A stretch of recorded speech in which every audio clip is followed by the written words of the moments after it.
नमस्कार प्यारे विद्यार्थी, आप सभी 9th क्लास के विद्यार्थी ध्यान दें कि हम एक बहुत ही महान कहानी सम्राट, उपन्यासकार, प्रसिद्ध व्यक्ति जिनको हम मुंशी प्रेमचंद के रूप में जानते हैं, उनका जिक्र कर रहे हैं।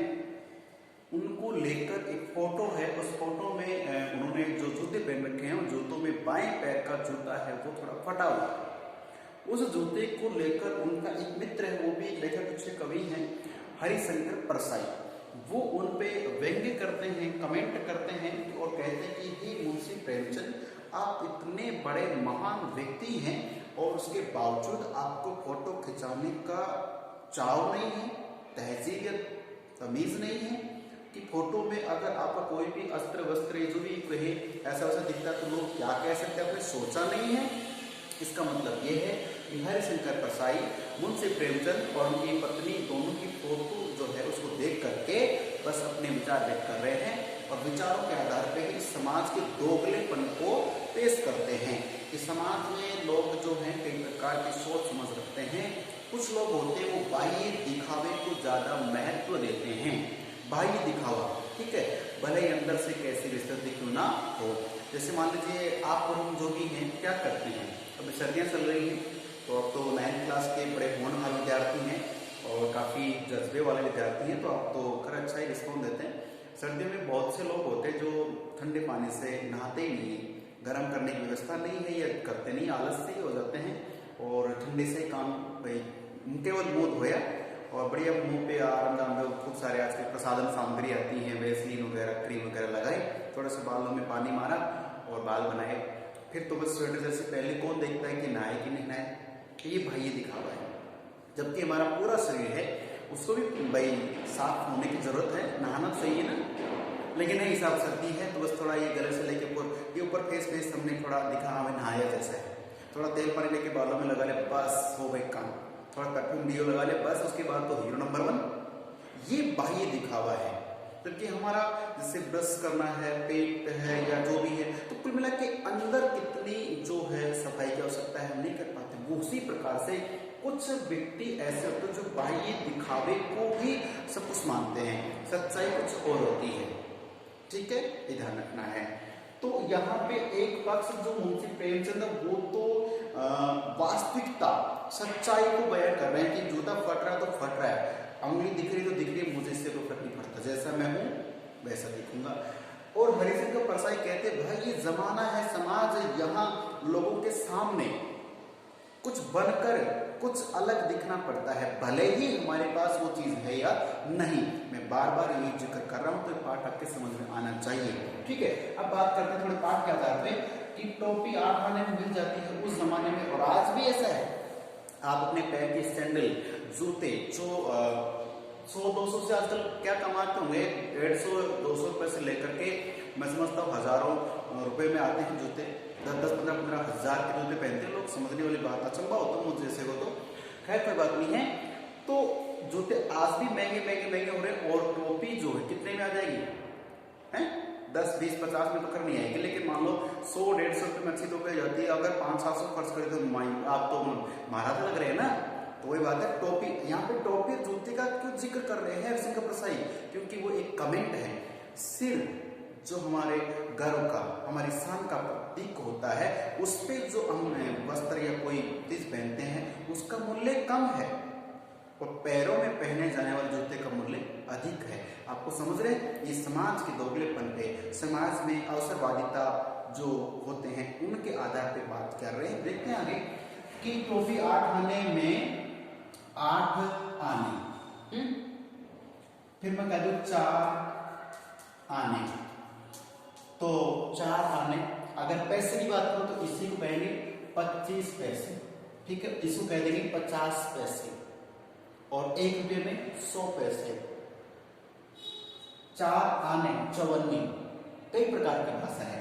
तो टोपी 8 आने 50 पैसे में उस जमाने में 50 पैसे की टोपी मिल जाती थी और जूते उस जमाने में भी 5 रुपए से क्या कम, तो कम में तो मिलते होंगे, अर्थात क्या मिलेगा, अर्थात कहने का मतलब है कि जूते वो 5 रुपए मिल रहे हैं, टोपी वो 25 पैसे, यानी कि भाई सॉरी 25 का तो मैंने आपको समझा नहीं लेके आया, ये वाला अपना कि 8 आने में यानी 50 पैसे में टोपी मिल जा रही है और जूते 5 रुपए के मिल रहे हैं।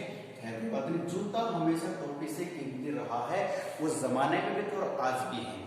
मतलब जिस चीज को, जैसे मान लीजिए हमारा जो सिर है, इसमें पहनने के सिर ताज होता है हमारा, इसमें पहनने के लिए चीजें अच्छी होनी चाहिए, लेकिन वो सस्ती और ये महंगी है। आप देख सकते हैं इस बात को कि जैसे वैसे थोड़ा उल्टा भी है। कैसे? कभी आपने सोने से बनी पायल देखी, पाजेब या पायल? नहीं। या जो बीठी या क्या कहते हैं महिलाएं अंगुलियों में पहनती, पैर के मूले में जो भी आभूषण पहनती महिलाएं, चुटकी कहते हैं उससे कुछ क्षेत्र में, है ना, कुछ भी कह सकते, चुटकी बोला जाता है। हाथ में तो मोटी होती है, लेकिन पैर में भी दोनों साइड पहनी जाती है महिलाएं, कुछ है अंगुलियों में पहनती है, राइट।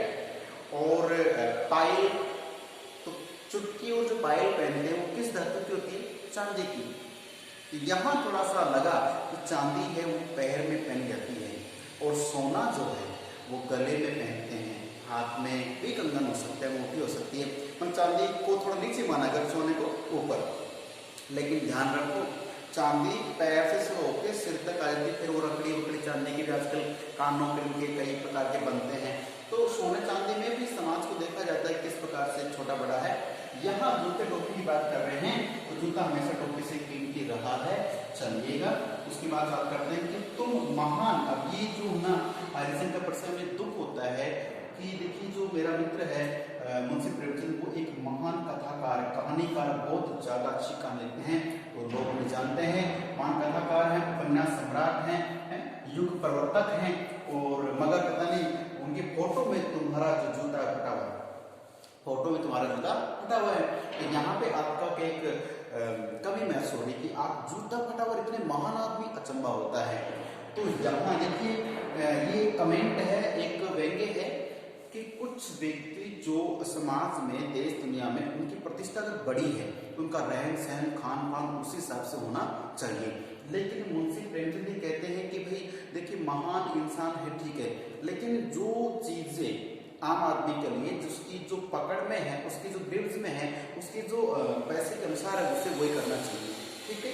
चलिए मेरा यहाँ तक कहानी किसकी थी? मुंशी प्रेमचंद के पटे बिल्कुल चल रही थी। अब जो ये तो क्या था कि भाई सच्चाई का सामना कर रहे थे वो मुंशी प्रेमचंद। अब बात कर रहे हैं हरिशंकर परसाई की। तो हरिशंकर परसाई जो इस पाठ के लेखक है, वो क्या कहते हैं, भाई मुंशी प्रेमचंद सिर्फ तेरा ही जूता फटा हुआ नहीं, जूता मैंने पहनकर मेरा वाला ज्यादा अच्छा तो नहीं है, ज्यादा अच्छा नहीं तो क्या हुआ, लेकिन इतना है कि मेरी उंगली नहीं दिखती है, मतलब साफ है कि हालत सबकी बराबर ही है, ठीक है ना। समाज में जो दो लोग रहते हैं, फिर चाहे 5 स्टार होटल में खाना खाने वाला हो, चाहे घर पे बनाए खाने वाला हो, स्थिति सबकी बराबरी है। कहाँ पे होती? देखिए कि मेरा जूता भी, देखिए क्या लिखा है कि मेरा भी जूता कोई अच्छा नहीं है, तब मैंने जूता पहना तो वो भी अच्छा नहीं है, लेकिन देखिए यो ऊपर से अच्छा दिखता है कि ऊपर जो मेरा जूता पैर है वो दिखता अच्छा है। इसमें क्या देखा बोल ले कि जूता ऊपर से अच्छा दिखता है, लेकिन अंगुली दिखाई देती, फटा हुआ नहीं है, हैं?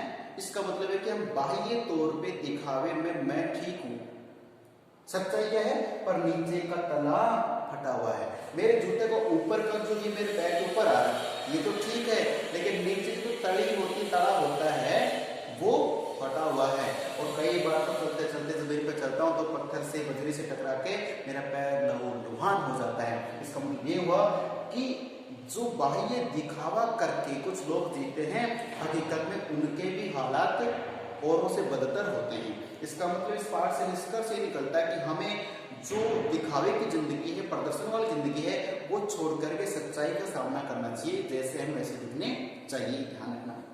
चलिए फिर विद्यार्थियों, तो इसमें ये इतना ही था और आगे मिलते हैं अगले वीडियो में। इस पाठ में लगभग 2 से 3 वीडियो और बनेगी। पाठ है प्रतीकार्थ है, व्यंग्य से संबंधित है, इसलिए समझना जरूरी है, ठीक है। तो मिलते हैं अगले वीडियो में, तब तक के लिए नमस्कार, धन्यवाद, जय हिंद, खुश रहिए और